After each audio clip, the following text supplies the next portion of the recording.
So this was part of yesterday's video, but the lighting was really bad and I didn't want to put it out. So I'm just literally showing you what the shower looked like before I started on it. And then you've got an idea of what today's one is about. So that was the old electric shower, and I ended up taking it out, leave myself with a blank wall, and then I'll join you for today's one.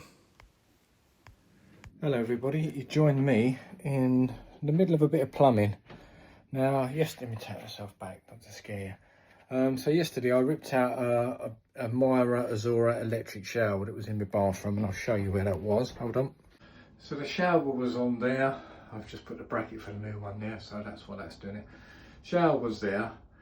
And then I've taken out a couple of tiles here. I'll show you this one first because I took this one out and there was a nice void there, nice depth. I thought I'd get the plumbing down there. So I took the next tile out beside it and I realised that, you'll enjoy this one I'm sure. Basically that was one side of the wall, so the hole I just put my hand in was there. And there's the access there. So when I took the other bit of wall out, thinking the recess was that deep, it wasn't. And guess what I did?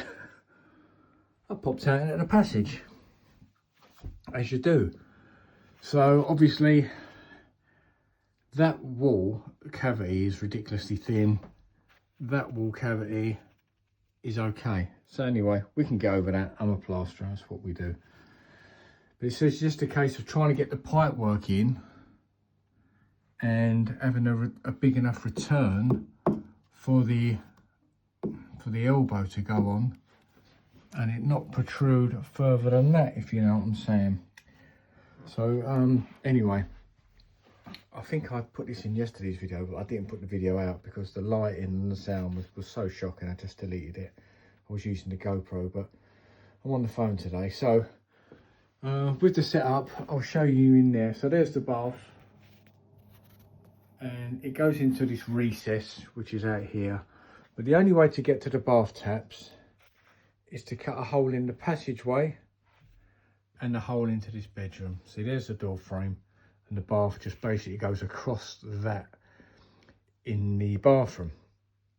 So anyway, I've ripped all this out to get to the plumbing. So there's my taps. So I've had to adapt. I was going to originally come off of the plumbing in that cupboard, go up across the ceiling and then down this wall, but that loft is really shallow and I just didn't want to be up there. It's like insulation and drilling through joists. So my head, which is usually not bad for a bit of common sense, said I know I've got to create an access here because I'm going to change this bath in the future.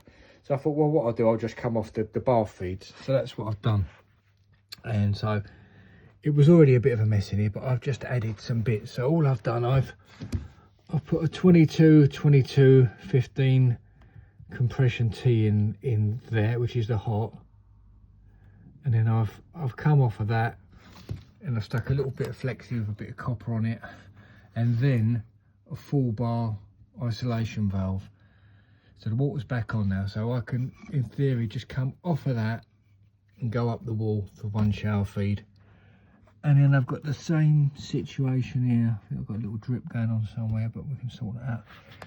So this was already here. This originally fed the electric shower, so I'm just going to come off that with the other feed. So that's where I am at the minute. So I'll come back to you because I'm going to look at this elbow going in the wall now. So this is the problem I've got. Now I want to come up from obviously this side and the shower will fix onto that. I'll drill the holes. But it's this, look. Because of this epoxy wall has got no depth to the void. That, I suppose I could still maybe bring that through. So I was going to do it all in push fit. So I got that there. At the worst, I could do it in a copper, just that side. The other side will be all right. So we'll see what's going to go on there. I might have to do this side with a compression. I really just wanted to do it speed fit and get it all done easy. So anyway, I'll carry on. I'll come back to you a bit later. Right, hopefully getting somewhere now. So I've used that compression elbow there. So that should just leave me enough for a bit of board to skim across the back of that. Piped up down there. Thank God for push fit, that's all I can say. I've never really used it much. I've always been a bit more traditional with copper. But I tell you what an easy job that is, just to get your hands in, tee off and connect up. I don't know how everything's going to flow. I've tried to use full bore, what do we call it, isolation valves, and so it should just flow up. So that's around the back. And then on the inside, I've mounted a bit of wood. I know they're wonky at the minute, but I've got plenty of play in them anyway. There should be plenty of play. If not, I can always ream the holes out a bit. It's not a done deal at the minute. So the water's on. Everything seems to be holding back. Anyway, I'm going to go and have something to eat. Come back, check that, turn the water off, and then try and sort out this little mess. Fingers crossed, eh? I know you'll want to laugh at me soaking wet, but that's not going to happen today. I'm determined to make this work. Okay, so the pipes are in. I've left a little bit of wiggle room because knowing me, they're going to need to be. I've left it purposely a bit like that on this side, so that's done.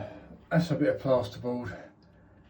I had to use a bit of MDF there because I didn't have enough plasterboard and I wasn't going to buy a whole sheet for that. So I've just put a bit of the old pink SBR on that just to kill a little bit of suction. And then so from the outside, I can still muck about with these pipes if I need to.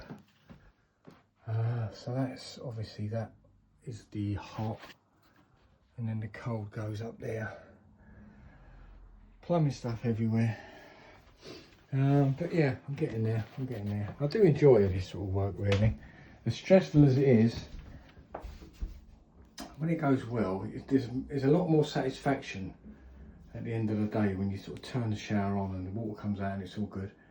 It's very satisfying, but when you're in the middle of it, it's complete aggro. For someone like me, if you're a plumber and you've got a van that's got boxes and boxes of fittings in it, I suppose it's no problem. But I've done well. I've only been out once this morning for all my bits. I predicted what I'd need and sort of envisaged it in my head, and so far it seems to be all right. I think I'm pretty good. So time for tea. Right, that's better. Tiles are in now.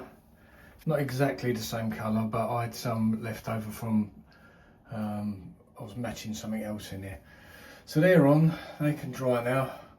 I've cut the pipes. It always makes me nervous, this bit, when you have to cut the pipes. And I've left a bit of play there, so it's 25mm, and that should go there, 25mm protruding from the wall. So yeah, then that slips over the top of that. There's a little olive in there, obviously that goes over there and does up. And then you drill that through the tile and fix it. That's why I like to, well, not like I like to, I don't do it a lot, but you know, if ever I do anything like this, always get a bit of timbering behind it. And then when you do have to do these sort of fixings, you're only drilling through the tiles, you're fixing into the timber for a good fix. You haven't got to worry about plugs and things like that. So, can have a good clear up now. Everything seems to have gone pretty well. There's been no leaks. So yeah, let's have a good clear up. That's going to take longer than anything, I think. So, a little bit of plumbing from me today.